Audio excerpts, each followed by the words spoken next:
Hello, good morning to everyone. This is Akash Sharmule. आप सभी का स्वागत है मेरे YouTube channel Learn Next Nursing में। दोस्तों, ये वीडियो बनाने का कारण यही है कि कल 26 फरवरी को एम्स सीआरई का जो एग्ज़ाम होने वाला है। ओके, आई होप सभी लोग अपने अपने जो एग्ज़ामिनेशन सेंटर की तरफ निकल चुके होंगे।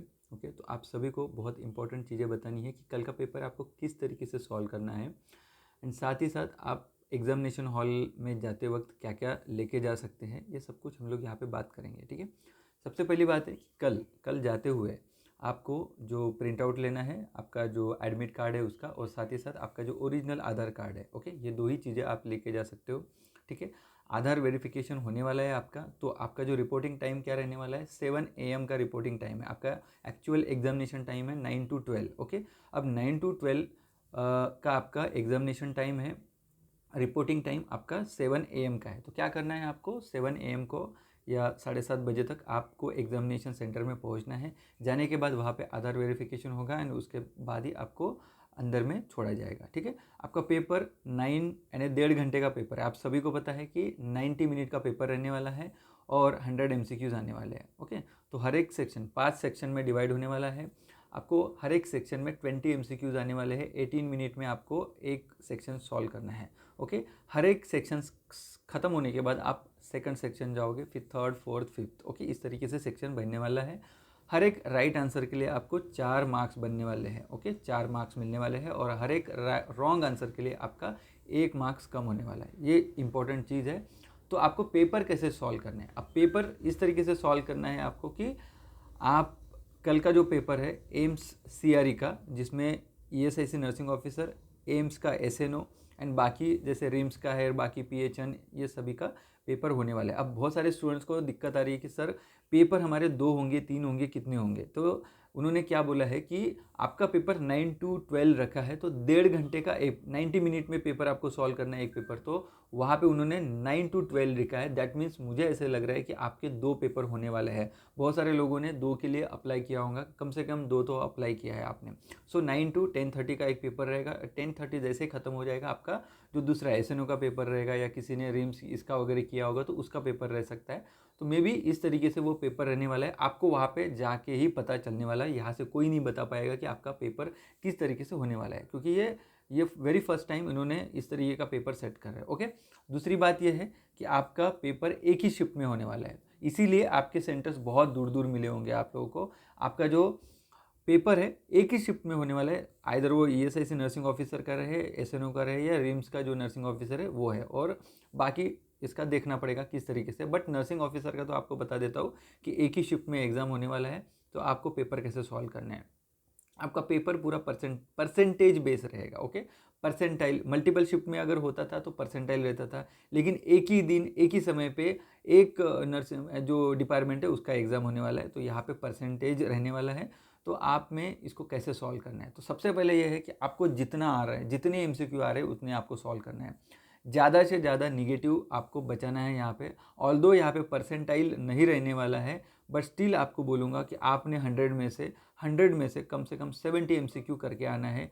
सबसे पहले तो आपको देखना है कि पेपर किस तरीके का है।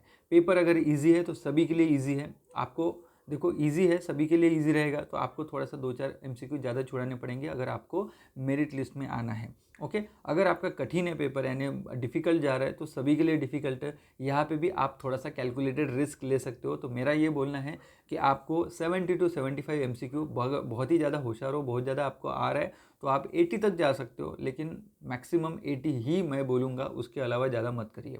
ओके, आपको आ रहा है उतना ही करना है। अगर आपको थोड़ा सा दिक्कत जा रहा है कि नहीं आपको करना है आगे, अगर समझ लो 60 आपके एक्यूरेट आ रहे हैं और आपको लग रहा है कि और 10 से 15 MCQ या 20 MCQ आपको थोड़ा रिस्क लेना है, क्योंकि जितना रिस्क लोगे उतना रिवॉर्ड मिलने वाला है, 101%। ओके, लेकिन जो रिस्क ले रहे हो वो कैलकुलेटेड होना चाहिए। ऐसा नहीं है कि तीनों के तीनों ऑप्शन आपको नहीं आ रहे और आप करके आओगे, नहीं। अगर 2 में आपको अगर डाउट आ रहा है तो आप वो कर सकते हो, क्योंकि ये परसेंटेज बेस्ड है। राइट आ जाता है, अगर 10 MCQ है, 10 में से आप पकड़ लो। अगर समझ लो 5 भी आपके राइट आ गए तो आपको 20 मार्क्स आ जाएंगे। ओके, क्योंकि हर एक राइट आंसर के लिए आपको 4 मार्क्स मिलने वाला है। अगर समझ लो 5 गलत हो गए तो उसमें से कितने 5 ही कम हो रहे हैं, तो समझ लो यानी आपको 15 मार्क्स मिलने वाले हैं। अगर 10 सॉल्व करोगे, 5 भी राइट आ गए, तो भी उसमें आपको 15 मार्क्स मिल रहे हैं, 5 आपके चले जा रहे हैं, तो ये आपको रिवॉर्ड मिल सकता है। तो इसलिए मैं बोलता हूँ कि आप मैक्सिमम 75 to 80 करने का प्रयास करिए, क्योंकि ये जो एग्ज़ाम देने वाले हैं यहाँ पे कंटिन्यू जो एम्स का नॉर्सेट का एग्ज़ाम देते हैं वही बच्चे इसमें मैक्सिमम है। मुझे लग रहा है कि लगभग 2 लाख के आसपास कैंडिडेट 101% फॉर्म भरे होंगे, क्योंकि बहुत अक्रॉस द इंडिया कंट्री में हर एक जगह पे सेंटर्स मिले हैं। ठीक है, लोगों को अलग अलग सिटीज़ में, अलग अलग स्टेट्स में बहुत बहुत दूर दूर मिले हैं। तो मेन मुद्दा ये है कि बहुत सारे लोग जाएंगे भी नहीं एग्ज़ाम के लिए, ओके, ये तो है। लेकिन जो भी जा रहे हैं ना, तो इसमें से लगभग आप पकड़ लो कि 70-80 हज़ार या 1 लाख के आसपास लोग एग्ज़ाम देंगे।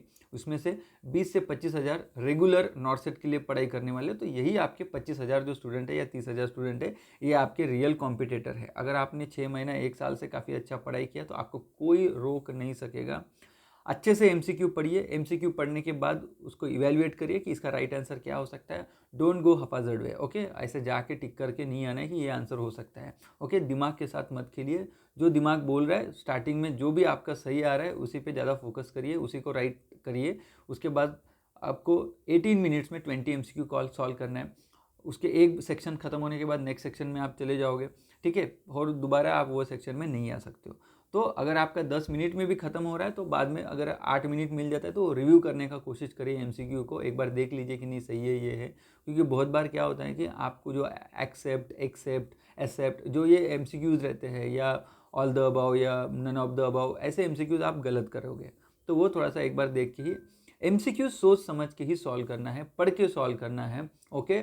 और मैक्सिमम हर एक सेक्शन में से जितना आ रहा है उतना पहले सॉल्व करिए, ओके, फटाफट, क्योंकि ऐसा हो जाता है एक ही सेक्शन में एक ही एमसीक्यू पे लटक जाओगे, आगे नहीं जाओगे, ठीक है, ये होता है।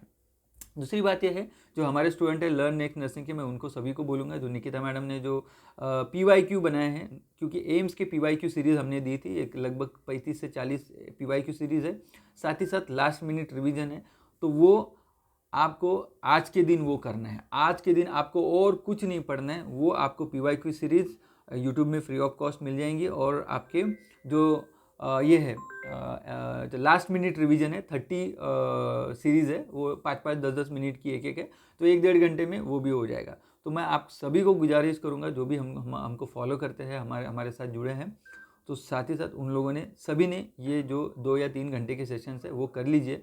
साथ ही साथ, और दूसरा बोलो, पीडियाट्रिक और एडल्ट का जो AH है, अमेरिकन हार्ट एसोसिएशन का जो गाइडलाइंस है CPR के, वो पढ़ लीजिए, एल्गोरिदम पढ़ लीजिए, वो अच्छी चीज़ है, ओके। साथ ही साथ बाकी जो भी इम्पोर्टेंट चीज़ें आपको लगता है कि वो रिव्यू करना चाहिए, आपको थोड़ा सा मिस हो रहा है कुछ, तो वो देख सकते हो। और आज हो सकता है जितना आपने पढ़ा है, नया कुछ भी ट्राई नहीं करना है, एक ही दिन बचा है, कल सवेरे बहुत सारे लोग अभी ट्रेन्स में भी होंगे। तो होप सो इस तरीके से ही आपको वो जो PYQ हमारे वो देख लेना है, हमारे जो वीडियो दिए है वो देखना है, इसके अलावा और कुछ नहीं करना है, ओके। आज होप सो सभी लोग अपने अपने सेंटर में पहुंच जाके अच्छे से नींद लीजिए, ओके। शाम रात को जल्दी सोइए, कल सवेरे जल्दी उठना है। अगर अच्छा नींद लोगे तभी कल वो जो बोलते हैं ना, आपने स्लीप डिसऑर्डर्स, अगर स्लीप या स्लीप डिसऑर्डर आप पढ़े होंगे तो आपको पता है कि आपने जो फेज़ है, जो नॉन रैपिड आई मूवमेंट का जो स्लीप है, N1, N2, N3, ओके, आप सभी को पढ़ाऊँगा। तो उसमें जो आपने अगर अच्छा नींद लोगे ही तो दूसरा दिन आपका एनर्जेटिक रहेगा, आपका मोटिवेटिंग रहेगा, इस तरीके से रहेगा। तो आपको अच्छी नींद की ज़रूरत रहेगी, तभी आपका दिमाग कल अच्छे से काम करे, क्योंकि कल आपको 3 घंटा एग्जामिनेशन हॉल में बैठना है, ठीक है। तो इसके लिए आप फ्रेश रहना चाहिए, एनर्जेटिक रहना चाहिए, अच्छा खा पी के नाश्ता करके कल आपको एग्जामिनेशन सेंटर में पहुंचना है विथ आपका ID कार्ड एंड आपका ओरिजिनल आधार कार्ड। इतना ही लगने वाला है, सब कुछ एग्जामिनेशन हॉल में ही मिलने वाला है, ओके। कंप्यूटर स्क्रीन का कुछ प्रॉब्लम जा रहा है आपको, तो आपके जो इवैल्यूएटर रहेंगे आजू बाजू, उनको बुला के वो करना है, ओके। आप इधर उधर का बटन दबा के सबमिट नहीं करना है, वो भी इंपॉर्टेंट चीज़ है, ओके। तो होप सो सभी को कल के लिए बेस्ट ऑफ लक, और कुछ डाउट आता है तो कमेंट बॉक्स में डालिए, मैं 101% आज के आज ही, अभी के अभी आपको रिप्लाई देने का प्रयास करूँगा, ओके। थैंक यू, जल्दी ही मिलते हैं। कल PYQ कल जो मेमोरी बेस्ड MCQs रहेंगे वो हम लेंगे, ओके। तब तक के लिए थैंक यू, जय हिंद, धन्यवाद।